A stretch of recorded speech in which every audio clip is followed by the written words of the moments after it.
Hello, and welcome back to my channel. This is Reality with Diva D. How you doing? This is going to be my episode recap of just a little bit of episode 8. I think it's 8, 7 and 8? Excuse me, is it 7 and 8 or 8 and 9? Either way it go.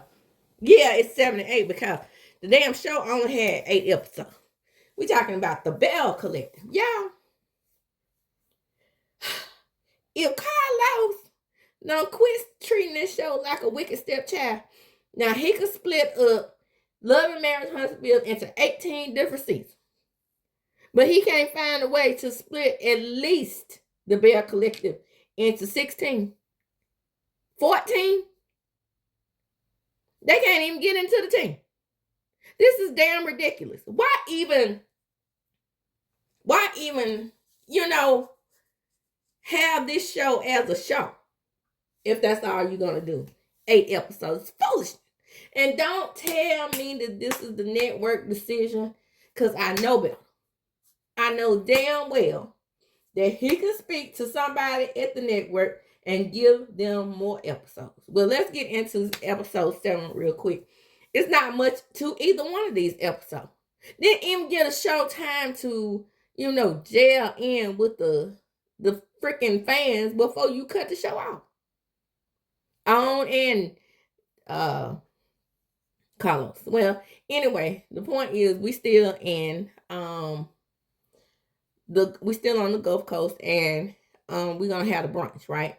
So the ladies from Bell Collective, they look very nice. All of them, especially Selena, in my opinion. Now, I don't like to give Selena too much because I don't like Selena. But there's another 9. She is a pretty lady. And with her being the oldest one on the show, she definitely gives the rest of them a run for their money. Hell, and as a matter of fact, the second most popular, what people think is the second most popular, she looks younger than Latrice, in my opinion. Just saying. And nobody believes that Tambra is 44. I think she's 44. I'm 51. She was, I don't know, she was like 5 years younger than me. So she's like 45, 46. Either one, she's still in her 40s, y'all. For real, for real. Like I said, we had classes together. But anyway, and she graduated after me. I graduated in 1997, and I skipped some time before I went to get my master's, and she went straight in after we was in school. So that was around 2000, 2001 time. So yeah, her age is what she said it is. Okay. But anyway, and she's been at this media thing a long time. Long time. So we still there, and we look at the ladies from the Gulf Coast. Now, Keri Powell is always comparing the Gulf Coast to the ladies of Jackson. Why, girl? If you don't sit your tail down somewhere with this foolishness, I know better. I know that they didn't. What fascinated? Fascinated well. Cocktail dress well. Talking about looking real goddamn regular. Baby, it was the ladies from the Gulf Coast. Super regular. Then Keri's eyelash fall off, and we have a kiki about the eyelash falling off. We get back to the place, and and the people bring in the gumbo and the food, and we're going to decide we're going to do a little something that I do in my sorority, right? We're going to have a lemon squeeze, a.k.a. what Jackie had over there, down to the American Medicine. It was kind of strange to me that I guess it was supposed to be this way, that Tambra, sat there and was quiet and said, we do this in my sorority too. I mean, this is my sorority too, but she didn't mention it. But her and Keri are both AKAs, FYI. But hell, Letitia and Melody acted like they weren't so raw. So hey, and then for a little bit, Giselle and Wendy acted like they weren't. So hey, I guess that don't mean nothing when you're on the show. But anyway, she brings in the gumbo and she burns up the bread, y'all. Who the hell burns up garlic bread? Well, Keri Paul, who owns the restaurant. Well, you know damn well you can't cook if you burn up garlic bread up all day. Anybody could put bread in the oven and watch it. And this causes Marie to order. I'm gonna bring Monroe. I'm not eating this mess. I'm gonna eat me some pizza. Well, sidebar. I got some tee to the side. Well, Keri is kind of perturbed with Marie because she's talking about that food. So she like, who don't like bread pudding? Look, look, look. Newsflash, newsflash, newsflash. A lot of times when people, for me, I can speak for myself. Cajun food is sort of like an acquired taste. Everybody don't like gumbo. You know, the only food that I can honestly say that I just love that's Cajun is Cajun rice from Popeyes, but that's different. But I'm talking about like cuisine. It's jambalaya. I can't stand and I'm different, okay? From a lot of people. I don't like a lot of spices in my food. I got the acid reflux for one thing. And for another one, I just don't like the flavor. Give me a good Sawyer's 1-2. If you're from the STIP, you know what I'm talking about. I'm talking about Sawyer's, not Lowry's. Lowry's national. Sawyer's Mississippi. Regional. A good little, every once in a while I'll do a Tony Satchery. Yes, the word is Satchery. Okay? I do a little Tony Satchery Creole seasoning every blue moon. But just give me a little hint of Sawyer's, salt and pepper, garlic powder, onion powder. The very basic. I'm good. You don't have to add all the 1, 2, 3, 4, and 5, 6, and 7 seasoning to make me want to eat it. Like when I see these people cooking and then they throw that damn rosemary in the food. Ooh, when people put rosemary on steak, rosemary is my least favorite damn seasoning. Neither here nor there. My point is, she might not be able to like all the seasoning. She might be like me. I mean, I have an autoimmune disease. And with autoimmune disease, we can't, that's also a contributor as to why she probably didn't want that high seasoned food or highly seasoned food, because it aggravates, for some reason, it takes the autoimmune disease off balance. And when she said, I got lupus, I'm going to order me a pizza. That's what it is. It could have been a lot of varying factors as to why she didn't want to eat the food. Or it could have been, hell, she just did not like it. Well, she gonna say, we're gonna bring the class to the Bell Collective, right? And Timber's like, wait a minute, sis. Hold up. Yep, the show is Bell Collective in Jackson. Not the Gulf Coast. I told you. For my Gulf Coast people, Mississippi, to me, is Mississippi. Now, a lot of people where I'm from, which is Central Mississippi, East Central Mississippi, we like to say that we're not in the Delta. And we're not. But for some reason, anytime people say north, northeast, it's Delta. No, all of the northeast is not in the Delta. And where I'm from, it's not in the Delta. We're in the Golden Triangle area. So that's not all Delta. Some of the Golden Triangle is in the Delta, but the part I live in is not. It's neither here nor there. Point is, still Mississippi. Again, if Tater Tot is your governor, you live in Mississippi. Hello, people from Memphis. Allegedly, Hernando, DeSoto. I'm from Memphis. No, you from Olive Branch. Olive Branch is not in Memphis. Very close, but not in Memphis. Everybody, just like black folks. Black folks don't want to claim being black. They want to claim everything but black. or Negroid. I got Indian in my family. Well, I'm from the Gulf Coast. I ain't really from Mississippi like that. When in all actuality, the Gulf Coast of Mississippi, again, is what gave Louisiana the cuisine. We did the cornbread. We did the the crawfish and the seafood.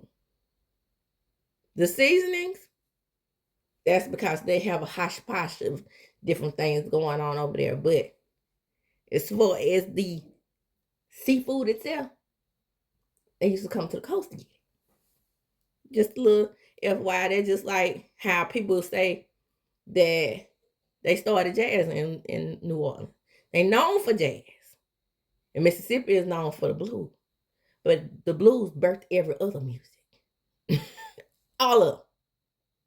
All American music came out of the cooler of blues. Okay? Just a little FYI. So, let's need to hear another. So, they go on to talk about that.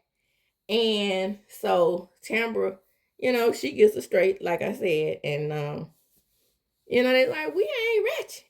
Did you see them ladies down to the brunch? That's rich. Hello.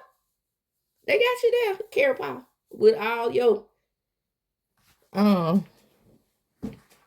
Akeisha ways. But the only thing about Akeisha that what made her different is that Akeisha was a little more likable than Keri. I like Keri, but this whole Gulf Coast and you on the show with the Jackson girl, that ain't working for me. So anyway, we bring in the psychic. The minister psychic, Mr. Carl. Look, y'all, I don't remember what that lady name is. I'm gonna call it Takara because a lot of the psychics named Takara for some reason. But anyway, they bring her in. Here they go, looking down their nose at the psychic. So she runs through them, right? Well, I think you agree. Your son doesn't want you to agree to them. We talk to Selena. Then all of a sudden, the-ching. Well, if she talking to Selena, folks, then she must be legit. Let me get my reading too. That's Latrice. Y'all, that's why they still practice voodoo in Louisiana. They understand our ancestral practices should not die. For some reason, when Black people take on Christianity especially, we take on the pureness of what is shown by what was taught to us, which was taught to us by the slave master. I mean, Tambra, period, looking down on it. Right? It's supposed to be the most cultured, supposed to be the most traveled on the show. Right? And don't understand that all the ancestral practices that we're rejecting are dying because we reject them. But little do you know, when we dress in all white, the Gullah people understand that from South Carolina. They also understand. We're dressed in all white. That's a sign to the ancestors. Did you watch Queen Sugar? A lot of people did not want to on Queen Sugar. A lot of people rejected. I forget the one name that was into those practices and she was in tune with the ancestors. Why can't I think of her name on the show? I know her real name is Rutina, but the point is, you get my drift. Queen Sugar was a prime example of, you getting in touch with your roots. And whether you believe it or not, when you take on the blood of Jesus and because I was trying to think of a way that's acceptable to YouTube, but I don't know where. And when you eat the cracker on his body, that's still sacrificial. Everything that you do has a sacrificial part in a sacrificial nod, especially in Black churches, to your ancestral practices, just that you reject them and you don't know. I suggest you do a little bit of research. And then she gonna hop her ass in the kitchen. Keri, I did not get anything out of it. No, because you didn't get yourself in tune to it. It's one thing about readings. You have to have a clear mind, clear spirit, and clear heart. If those things are not together, you're not gonna receive it. Period. That's just how I feel about that. I don't like every show that I've seen has brought on psychics, and it's always somebody in the group who reacts the way that Tamara did, the way Latrice did. Real fucking ignorant. And I see it. What the fuck I see? So we're moving on to episode number 8 and the season finale. Y'all, you talking about uneventful. They couldn't have possibly known that this was going to be their season finale. Couldn't have possibly. Because Letitia gets back, Glenn feeds her this big meal.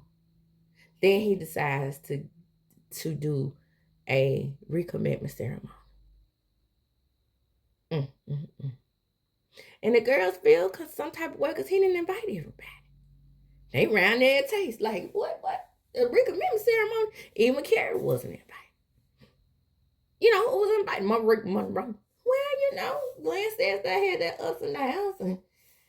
But, Maria's always welcome to whatever he decides to do.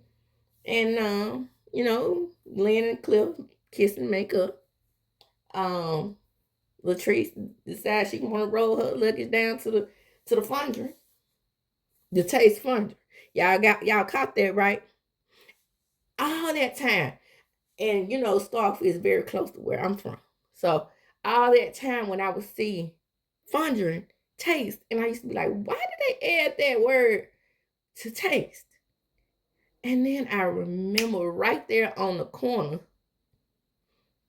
not too far from Mississippi State campus, is a restaurant it's either called the Taste Starkville or my mind is escaping me. Or it just might be the Taste. But I have tasted the food at the Taste in Starkville. So I guess the Taste got a horse to them and saw them on TV. And Mississippi watches the show. Now it may not be all over, but Mississippi definitely supports. So what made you think that these people weren't gonna see this damn show? Yeah. All right. So they see the show and they reject whatever's going on with Miss Latrice.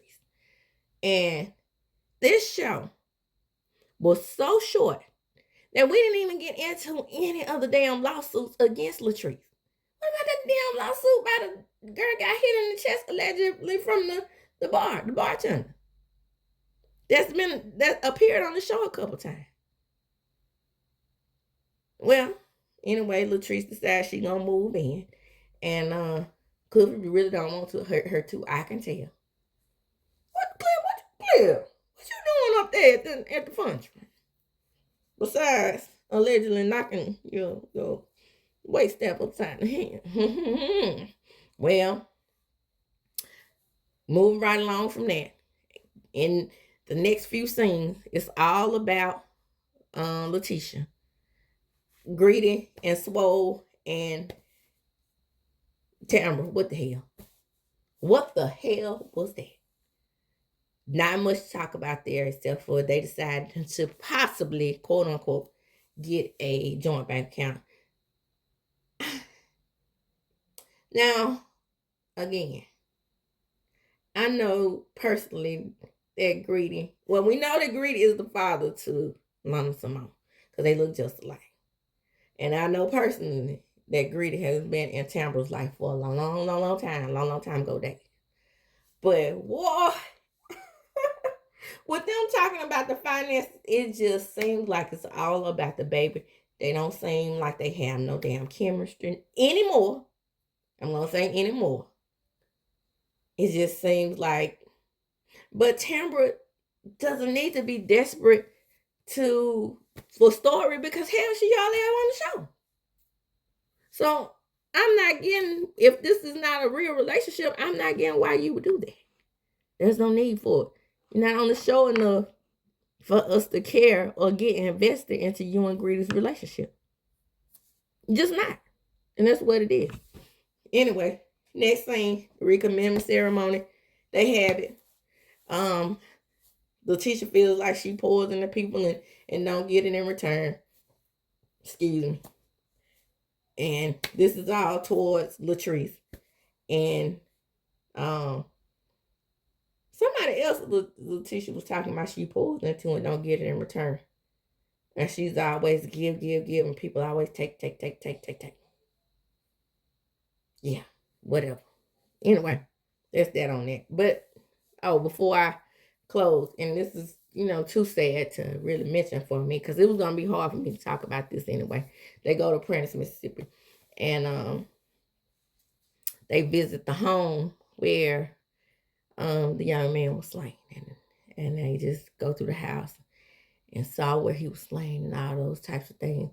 I didn't want to spend too much time on it because, that was very sad for me. But, more side tea. Allegedly, the story that's going on behind this is another woman's story. Now, I'm not saying that I believe this other woman.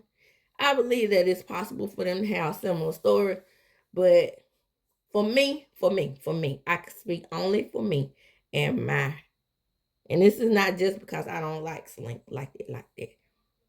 I just probably would have kept this story surface.